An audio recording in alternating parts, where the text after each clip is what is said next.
The new Hellraiser film from 2022 has such sights to show you. Or has it? Let's find out.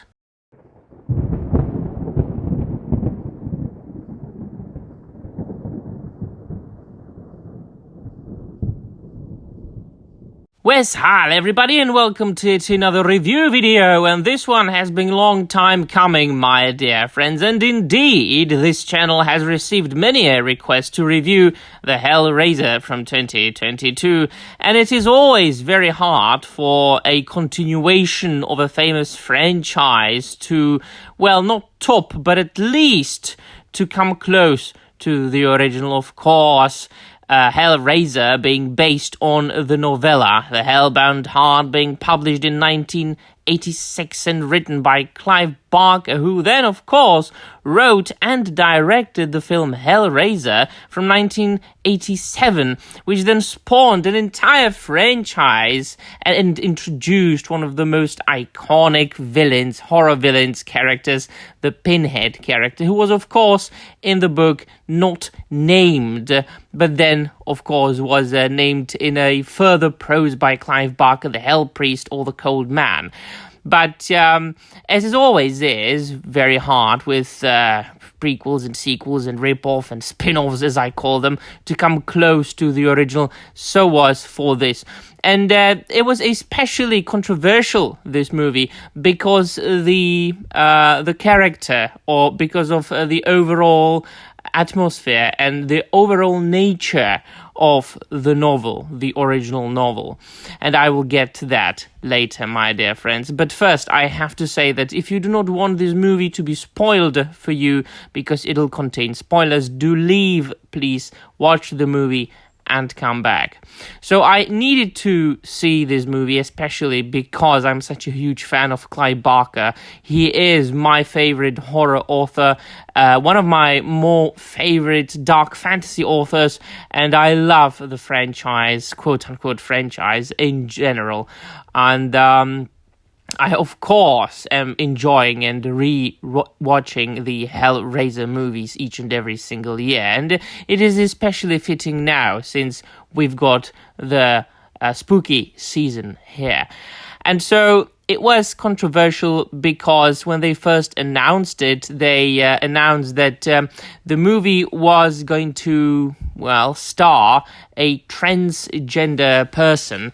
And I went, well, in this case, it's really no problem. It's not a problem ever, really, to cast a person of whatever identity, if the creators first focus on the quality. But we do know that in the Hellbound Heart novella, the Cenobites were such tormented creatures. Their bodies were so mutilated, the demons were so mutilated that you couldn't really recognize if they were men, women. They were really, so to speak, very much non-binary.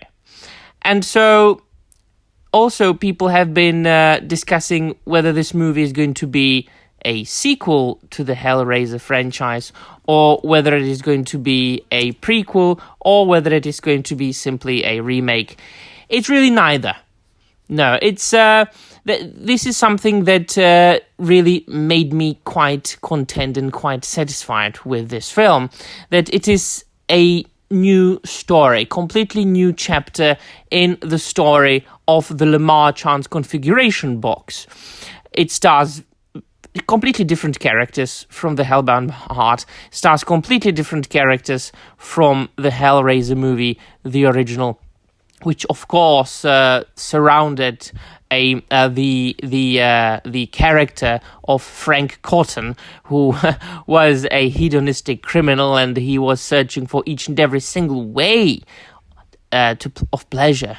And he thought that he has seen it all, and that he experienced it all. And then he heard the rumor of the Lamarchans configuration, a puzzle box that opened a portal to a dimension of an immense pleasure. And then he met the Cenobites, and he made the deal with them that they will show him infinite pleasures.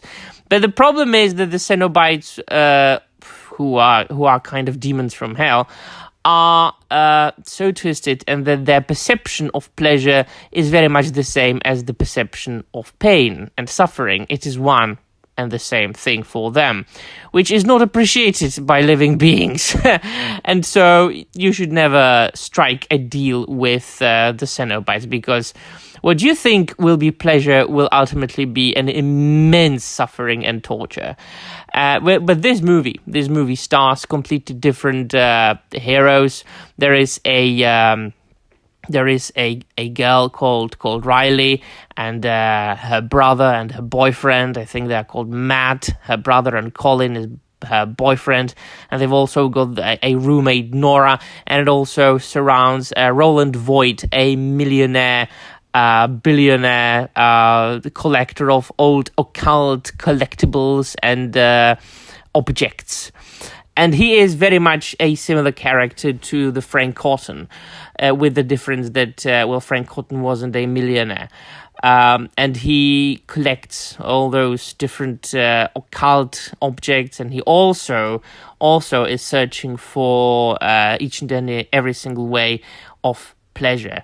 And once again, he thought he has seen it all. He found the box, he acquired the box, and we get to know that actually the box configuration has got, I think, 5 different stages, and you always have to, sacrifice a human being to that box so that you can get to another stage.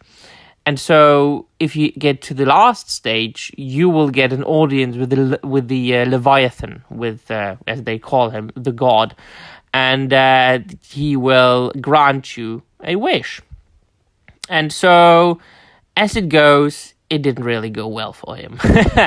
But I have to say, all in all, that I do appreciate this movie very much, and I did enjoy it, although the main character, Riley, is one of the most annoying bitches I have ever seen on screen.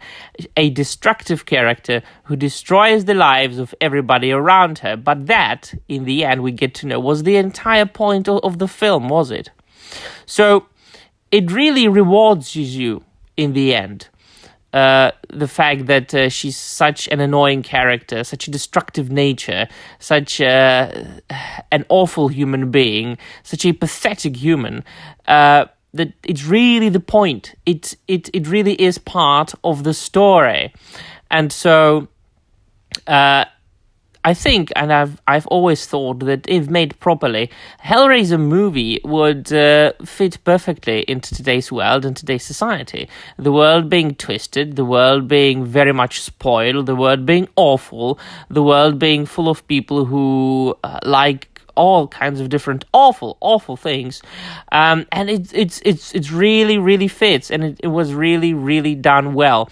And so, of course, we have to have the Riley character as the hero who finds the box, and she loses her brother, and then she, quote-unquote, embarks on an adventure to find her brother, and on the way she discovers the Cenobites, and she fights them, and she tries to trick them, and she tries to get to the last stage of the configuration so that she can wish for her brother to come back. That's basically the story. And I will not spoil the ending, but believe me, it's worth it. And so, the Cenobites, they were done perfectly. Now, obviously, there were masks, practical effects, makeup, extremely appreciated in this day and age of all CGI films. Quite ironically, bad CGI, where CGI should be awesome and perfect for 2023 as of making of this video. There was, of course, CGI used, but very little CGI. Most of the things there were the practical effects.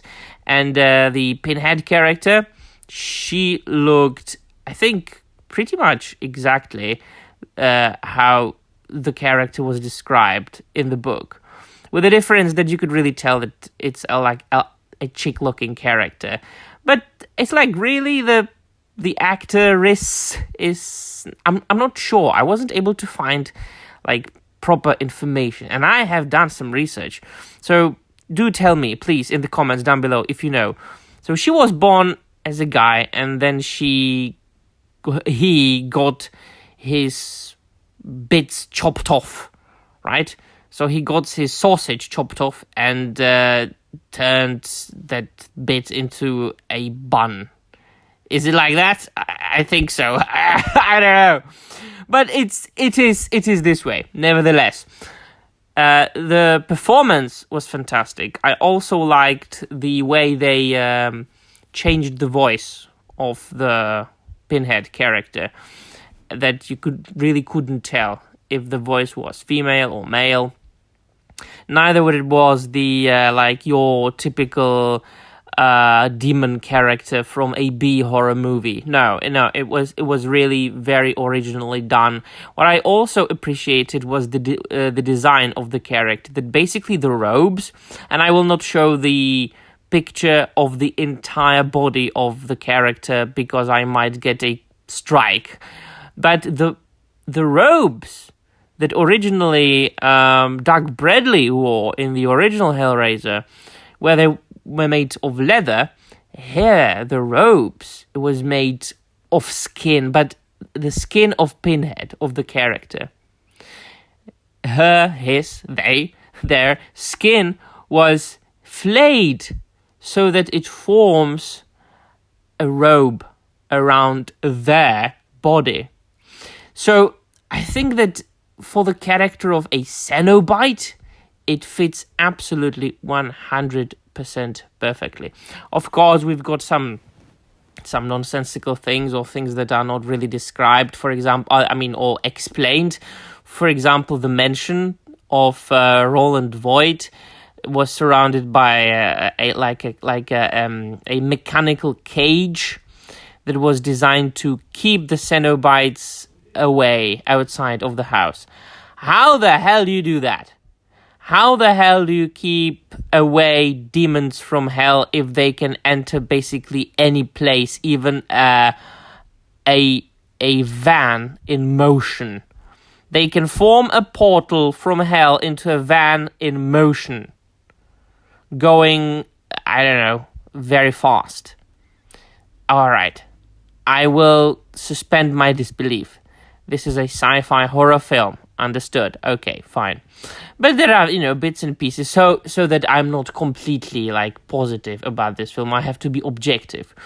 I'm sure that many people will tell me, how could you like it? It's woke, yada, yada, yada. Well, I mean, you have to be completely honest at all times, and where I wouldn't appreciate certain things in, for example, The Lord of the Rings, or a Game of Thrones, or any other movie, I do understand why they were included and put in this particular film. A Hellraiser film based on, the franchise created by Clive Barker.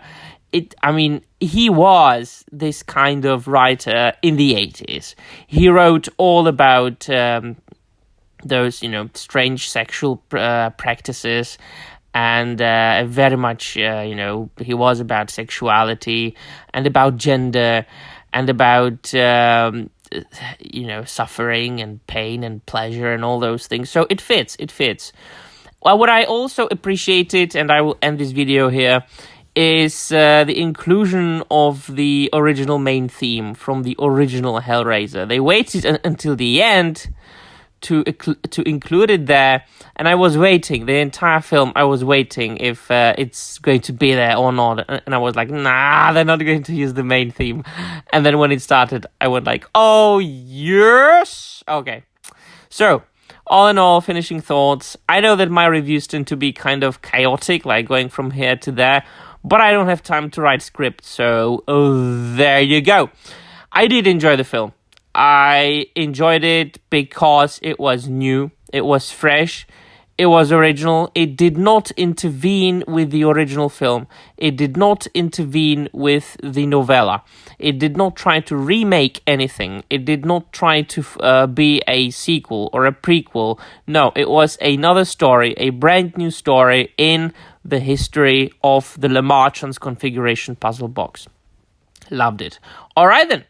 Let me know in the comments down below what you thought about it, if you've seen it, or if you're going to see it now that you have seen my review. Alright then, that will be all. Thank you very much for watching, and namaste.